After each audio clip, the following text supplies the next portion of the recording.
100 کے قریب عمارتیں ہیں دعوت اسلامی کی صرف یو کے میں، اور یہ شاید کسی بھی ریلیجیس آرگنائزیشن کی یو کے کی سرزمین پر ہونے والا یہ اتنا بڑا کام الحمدللہ۔ اور وہاں پر جو آپ نے سینٹرز لینے ہیں یا پراپرٹی لینی ہے ناظرین، وہ اس طرح نہیں ہے کہ چند ہزار یا چند لاکھ یا 1-2 کروڑ روپے میں مل جائے، بعض اوقات تو بہت ہیوج رقم خرچ کرنی پڑتی ہے۔ صرف ابھی ہم نے ویمبلے لندن میں ایک جگہ لی ہے دعوت اسلامی کا، جہاں پر فیضان مدینہ بننے جا رہا ہے انشاءاللہ، 5 ملین پاؤنڈ اس کی قیمت ہے۔ تو 5 ملین پاؤنڈ آسان کر دوں تو پاکستانی 170 کروڑ روپے بنتے ہیں۔ تو اب یہ الحمدللہ 170 کروڑ بھی آسان کرے تو ارب میں آئے گا کوئی فگر؟ 1 ارب 70 کروڑ روپے، 1 ارب 70 کروڑ روپے۔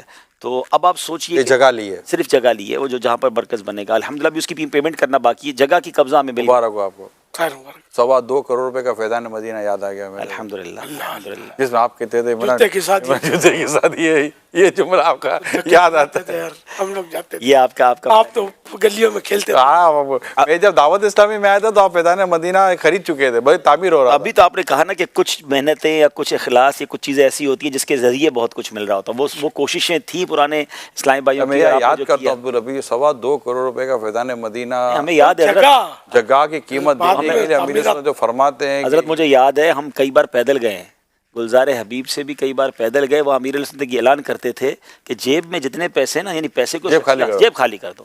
تو یعنی کتنی جمعراتیں میں جیب خالی کی ہیں، اور وہاں سے صدر تک پیدل جاتے تھے کیونکہ پیسے کرائے کے بھی نہیں ہوتے تھے اسلامی بھائیوں کے پاس۔ تو یہ اللہ کی رحمت سے امیر علیہ سنت نے واقعی جو کاوشیں کی اسلامی بھائیوں نے کی، تو وہ 2.25 کروڑ روپے، اور آج الحمدللہ آپ دیکھیں کہ بظاہر ہم میں سے بھی کوئی نہیں گیا ان کے ساتھ کمپین کرنے کے لیے۔ میں تو ابھی گیا تو میں نے بیان کیا وہاں جا کر، لیکن جو انہوں نے اس سے پہلے جو کام کیا وہاں کے ذمہ داران نے کیا۔ تو اللہ کی رحمت ہے اور دعوت اسلامی اس طرح آگے بڑھ رہی ہے۔ تو ناظرین اب آپ سمجھ سکتے ہیں کہ کتنا بڑا کام ہے، تو ہم اس کا حصہ دار بن سکتے ہیں۔